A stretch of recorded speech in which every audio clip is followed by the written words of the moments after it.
Okay, well, thank you very much. Thank you all for coming. There's a lot of people here. That's very good turnout. Thank you for your interest. I want to thank Aspetar and Philippe for having me come. And I'm looking forward to a lot of interaction. Rod has shown you some things that are unknown. However, while we're still trying to figure out what's known and how you going to tomorrow or first of the week, how are you going to look at this patient in your office? I want to give you a few highlights of what I think are important to go over for things in the what I call a standardized exam. Why do I call it standardized? Because you want to develop the same type of information for every single person who comes to your office with shoulder problems. You want to have a list of things you have to rule in or rule out to help understand, because there's not one thing wrong in the shoulder most of the time. And as a result of this, you need to really have a good idea of the spectrum of problems that the patient has while they're in your office, because I want this to guide treatment and I want you to make this diagnosis. Okay, so, they asked me, okay, you all are here so that you can understand how to do the exam. What are the tests? What are the tricks? What are my favorite things to do? But it may not be the same for me as it is for you, because what I really want to get across here is, why are you doing the exam? What are you trying to get out of the exam? What you're trying to get, you want to make the diagnosis of this, but I'm going to tell you the diagnosis is not, they got a labral tear, they got a rotator cuff tear, they got biceps tendinopathy. No. What they have is a failure of their shoulder to do whatever they have to do. And that is the reason they're in your office. They're not in your office because they got a labral tear. They're in your office because they can't throw, they can't lift. And you have to figure out all the components that go into this. So why is the patient in your office? Do they have an anatomic injury, or do they have something wrong with their function? And I would submit to you that they're there because they can't do something. Why is this important? Well, Rod's already pointed out a little bit about this. Many studies show that the current methods of injury classification or diagnosis, what we consider the diagnosis, are not resulting in optimum outcomes. You can take anything from impingement, what I don't think is a diagnosis anyway, but labral injuries, biceps, rotator cuff, any of these problems around the shoulder, if you diagnose it, it doesn't, you call it rotator cuff tear, that doesn't tell anything about the outcomes. There's a lot more to that than that. So what I want you all to do with your exam is to compile the list of problems the patient has and the problems you have to treat in one way or the other. One of the things I like about Aspetar is what we do at our clinic. We've got therapists, we've got doctors, we've got non-operative, we've got a lot of people there to help understand this problem and treat it, not just one person. So for example, okay, here's a guy in your office. This is where I need some video. You got some video going here? No, unfortunately we don't. I say, why are you in the office? He says, I can't do that. I can't throw. So the guy, he's a little bit more, so what are you in the office? Well, he has to work. He's a worker. He can't do overhead activities. When he tries to get his arm up there, he can't pull it down. It hurts as he's pulling down. It hurts right across the front of his shoulder. Can't reach up, go overhead, anything like that. So he can't do that. It just plain old hurts. Can't reach across. See, so this is not that he's got a rotator cuff tear or whatever. He can't do his job. So as both of these patients have alterations in shoulder function that is affecting what they want to do. They have what I'll call a dysfunction, and they want you to restore that.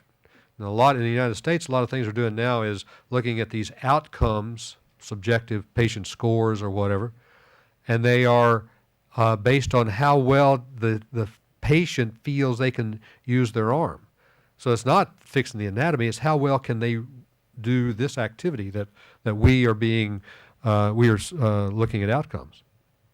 So how do you make the most complete and accurate diagnosis that will allow you to get this timely and efficient treatment? So I would suggest to you that the diagnosis has 4 components that you need to look at. We call it the 4 A's. The first A is it really inclusive evaluation of all the factors. So is it accurate? Does it really reflect internal rotation problems, biceps tendinopathy, rotator cuff, scapular dyskinesis, whatever it happens to be? And is it reliable? If I do it and you do it, are we looking at the same thing? Now, Rod's already showed the scapula is hard, but I'll tell you a few tricks that we learned how to look at least from a clinical standpoint. Does this guide your treatment timing and content? Is it applicable? In other words, if you've got some weak hip and core, you need to work on that before you ever try to work on your shoulder. The last thing you should do is work about rotator cuff strengthening, because that's on the base of the core and the scapula and rotation. So there's a timing issue and a content issue. And finally, does it have anything to do with your outcomes? Is it accountable? And therefore, the diagnosis should tell you what to restore, how to restore it, and how well did you restore it. Okay, so that's a little bit different diagnosis than what you've heard before. So I'm expanding it just a little bit. Okay, so the dysfunction you can find out from the history in the clinical presentation. History, I can't do this. Clinical presentations, they got painful arc, they've got anterior, posterior travel, whatever they happen to be. And that has to do with anatomy. As was mentioned, Powell said, anatomy is the basis. But you know, it's not the whole thing. It's the basis of orthopedics or sports medicine, but it's not the whole thing. You look at this with your clinical exam and your imaging, but don't forget the pathophysiology, which is the altered muscle properties, flexibility, strength, endurance, both locally and distant, because proximal stability allows you not only the biomechanical stability, but also the physiological muscle activation facilitation to make it work. And then it ultimately gets into the pathomechanics. Can that ball stay in the center of the socket without getting too much compression or shear? So therefore, as part of this, you have to look at all these things in your exam. All local and distant alterations have the capability, since the body is a closed chain when you do something like this. In other words, you don't have any other input into force development and control except what your body does. So it's a closed chain. So if something's not working down here, it affects the distal and vice versa. And so they have to be evaluated, ruled in or ruled out. And a lot of times they won't be there, but you don't know that unless you've actually done the exam and said that it's not there. This has to do with the kinetic chain. This is the way the body works. This is the way the body is fundamentally organized to do complex activities. It's a multi-segmented organism with 244 degrees of freedom, and there's a lot of task-specific requirements. You decrease the body through these integrated pathways. The body decreases the degrees of freedom to accomplish tasks. So you get the right motions, the right forces, and you regulate the loads. It's a closed system for force production and transfer, and therefore alterations in one area require compensations from other areas. This was a model developed by Dr. Edward Hanovan of the U.S. Space Program back in the 60s, and you see that the Hanovan model is these segments. Basically, it's a bone with the joints on either end. And they have to be integrated and coordinated to produce efficient function. So this was just a representation. Dr. Jack Groppel, PhD, showed this to me in 1984. You've got your ground. Interesting, you talk about your volleyball players, why they don't use their arm. They don't have a ground. They're up in the air. Swimmers don't have a ground. You know, what they're using as their ground is their pelvis, and therefore they have fewer segments over which to dissipate that energy. It's just an interesting side point. Anyway, but most people have a ground. Then you use your legs. It's a force development, a stabilization point for this next, all the way down the line. This is how we conceived of this several years ago as our model of where the core develops the strength and power. The shoulder is for all the Powell's pretty pictures, it's really a funnel. It funnels the forces. That's all it does, out to the delivery mechanism, which is the hand. And this is an example of good performance of this kinetic chain. And one of the best guys who ever played tennis, but he uses the ground by bending his knees, pushing this way, and then developing force through the core, through the shoulder. The shoulder then is a very stable platform to allow this rotation to occur, which imparts the energy to the ball and to the racket right here. It goes all the way from here to here. The body is in, as Rod was mentioning, in the scapular plane. The arm's in the scapular plane. you keep it in that position, you do all right. A lot of times what will happen with your tennis players especially is they'll get out of the scapular plane because they end up not pushing with their legs and pulling with their trunk, and they get out of the scapular plane pretty easily. Therefore, the implications, I haven't gotten to the exam yet, have I? But this is the reason why you need to understand this. Implications. Body works and fails as a unit. And you have to, a lot of times, alterations in performance parameters, ball velocity, endurance, a little bit of pain, are the first things you notice before you ever get into injury itself. The exam should be reliable and reproducible in your hands. You should be able to do the same thing over and over again. And you have to develop this information to make this diagnosis. So this problem of the slap, and I'm going to give another talk on it, is not a slap itself, it's the disabled throwing shoulder. That is the dysfunction that you have to evaluate. So what I do is this is how we break our exam down. We look at the different parts. We'll look at our leg and core stability. We're going to look at this part right here, and our main exam techniques are leg stability series, hip rotation, and do some plank testing. We will go into scapular dyskinesis, the clinical relevant part of this, and then obviously for the shoulder, all the tests for rotation, flexibility, strength, internal arrangement, you're going to do that. But this is how you set up your evaluation. And then it gives you the reproducible and reliable exam. Okay, let's look at some of this. Okay, for leg and core, it's basically screening early on. And we do what's called the one-leg stability series. We're going to talk about this tomorrow afternoon. Ann Kuhl's and I are going to do a big session tomorrow afternoon. But basically, you just have them stand on one leg without any cues. Say, stand on one leg. Stand on one leg. See how they do. They do one of these or like I did. But then the other thing you do is have them do a half squat. Now, they have to do 45-degree squat. So they come down like this. A lot of people will only come down about like this because they know if they go any farther, they're going to lose their balance. So it's a very good screening test. You look for loss of, you look for Trendelenburg, you look for rotational components. Remember, this is a triplane problem. And if you do that, it really does give you of the gluteus medius strength. If you cannot stand with one, if you cannot control your trunk over your body, then by definition, you have deficit of this core strength capability. Then you look at hip range of motion. About 50% of patients who have shoulder problems, shoulder symptoms, have alterations in hip rotation, usually on the diagonal, the opposite hip, the contralateral hip. A plank is a very good test. It's just a static isometric where you put your feet on the ground and on your elbows. You just hold it in that position, either front lying or side lying, and there's a time element like 20, 30 seconds. And then if you find these deficits, then you or your therapist will get more involved in the actual evaluation. But this is a good core screening exam that you can do in a very short period of time in the office. Scapular exam is a work in progress, mainly because it's very difficult to understand it, and you can't really measure it well, but you do have to do it dynamically. You have to watch it as it moves, which means you've got to see the patient from behind with ability to actually see the scapula.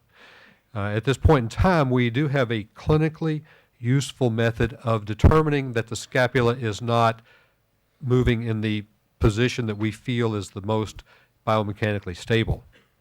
And the way to do that is have them move their arms in this position right here in forward flexion 3 to 5 times with a 3 to 5 pound weight in their hand. That seems to bring out this even more. And then you also use what we call corrective maneuvers, where you actually manually change the position and you can alter the clinical response. Over this and the talk tomorrow, I'll show you even more of this. And then you go to the glenohumeral exam, look at range of motion. You do look at internal and external rotation off of a stabilized scapula, and you go range of motion to tightness. I think that this is an important component, but I'm not sure that it's capsular. I'm pretty sure that a lot of this is muscular, and I'll be talking about more of that as well, because some of the things you can do to improve range of motion is actually have strength change in your posterior shoulders. Two muscles I would urge you to look very carefully for are the latissimus dorsi and the pectoralis minor. They tend to get adaptively tight pretty frequently, and they will give you a forward protracted posture, which will put a mechanical problem on how well you can raise your arm or rotate your arm. So you can palpate them. They're usually tight. I would look at them very carefully. And then if you're going to do rotator cuff testing, whether you're going to do manual muscle testing or with a handheld dynamometer, remember that there's a lot of literature now that shows that this number that you acquire by doing this is variable depending on the position of the scapula. The scapula in a stable or retracted position gives you the most reproducible and most accurate number for knowing what rotator cuff strength is. And then from test to the next time you test, keep them in the same position of the stabilized scapula. And then, of course, all your exam for your biceps, instability. I agree entirely about the relocation test. Sulcus is a good one. And what I like to do is, just like you said, look at the effect of scapular retraction on all these, because if you put the scapula in a retracted position where your glenohumeral joint is lined up in a straight line, then you will change the symptoms that the patient has, showing you that it's not an instability, but it's a scapular protraction issue. In addition to the papers that Rod talked about, Dr. Mihata has had a very good paper that shows that the position of impingement on the rotator cuff in this internal impingement position changes with the degree of scapular protraction, so that there's even more compression the more the scapula is protracted. So there's a lot of evidence showing that as well. Now, this is the way I like to do a biceps exam. In the literature, there's actually an article that we wrote in 2008 in AJSM talking about what are the clinical utility of different tests for the biceps, and this has the highest clinical utility. It still only has a likelihood ratio of about 3.5, but it's better than the others. It's called an uppercut test, and basically what you're doing is you're loading the biceps in rotation and putting a load on it, and you're seeing what the symptoms are in the groove. So it's called the uppercut because I have them come up like this and resist them.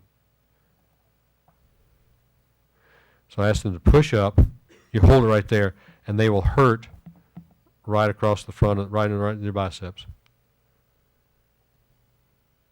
They'll hurt right there. So here's our patient. Here's our problem. This pitcher, the baseball pitcher, this is in October, and he, in the spring, in April, he pitched his high school team to the state baseball championship.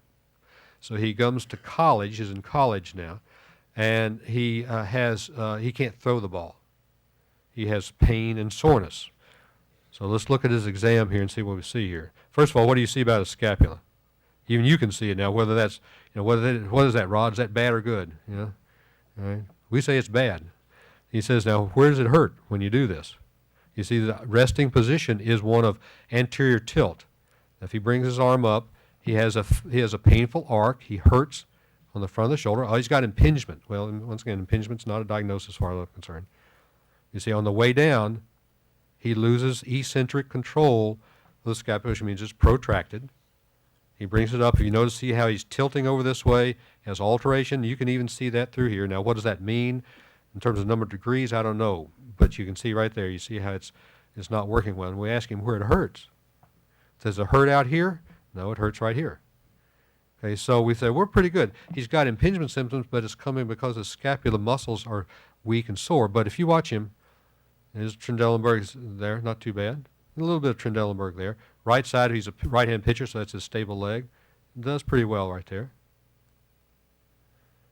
He's not doing too bad right there. So he can hold it pretty well. Now, we ask him to do this half squat. He knows he's not going to like this too much because we've already done this to him once. But so he gets into one's position here. Now watch him as he goes into half squat. Okay, so he has really bad hip weakness.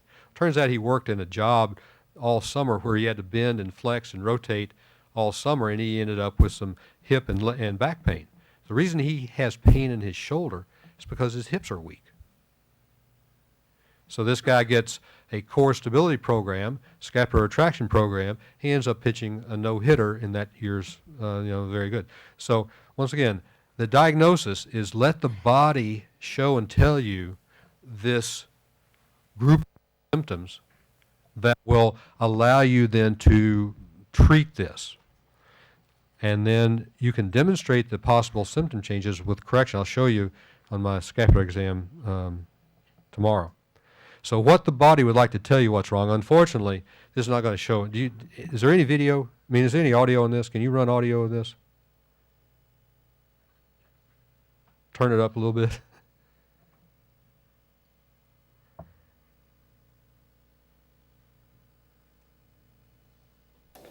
And this is what the body is trying to tell you. I have type 2 labral tear from 10 to 12:30, GERD at 45 degrees, I have bilateral hip weakness, and type 1 scapular dyskinesis. And this is what the body is trying to tell you. I have a partial thickness undersurface rotator cuff tear. I have AC joint arthrosis with bone spurs. I have a type 3 scapular dyskinesis and hip weakness. Wouldn't it be nice if they came in and told you that kind of stuff? Okay, but that's the information that you can develop out of the exam. So the physical exam is a useful component of this comprehensive exam evaluation. It gives you an overall view of the physical factors to be addressed and restored. It does cover all the possible aspects. So now you have the whole picture of this clinical presentation of shoulder pain. It's not what I see through the scope or what I can see on the, as good as our next speaker is going to tell us about imaging. Remember, imaging is only a static representation of what's going on. And so the systematic approach, if you have a systematic approach so that you then become reproducible with, the physical exam is just like learning how to do a scope. It's a physical thing that you do with your hands. The more you do it, the more reproducible it becomes and the better off you are at it. It's applicable to all these patients, whether they are the throwers or the workers. Thank you very much.